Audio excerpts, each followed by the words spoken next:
Ko'pchilik uyiga qanaqa to'g'ri dazmol tanlash kerakligini bilmaydi va nimalarga e'tibor berish kerakligini bilmaydi va yaxshi emas dazmolni qimmatga olib qo'yadi. Videoni oxirigacha ko'ringlar. Men sizlarga qanaqa to'g'ri dazmol tanlash kerakligini o'rgatib qo'yaman.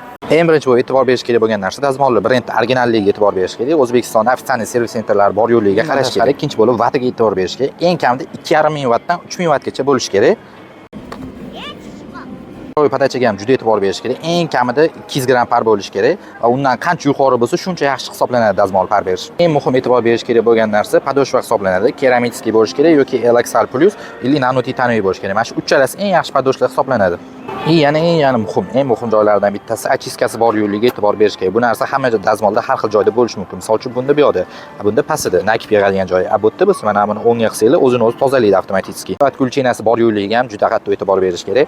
Avtokulchina nimaga yordam beradi? Misol uchun dazmolingiz yoqib qolib, esdan chiqib qolib ketib qolsa, o'zini o'zi avtomatik o'chirish qobiliyatiga ega bo'lish kerak. Videomiz foydali bo'lgan bo'lsa, like bosing, bundan qiziqarli videolarni intizor olmaslik uchun kanalimizga obuna bo'lib qo'ying. Bu videoni haligacha shu paytgacha to'g'ri dazmol tanlash bo'lgan yaqiningizga jo'natib qo'ying.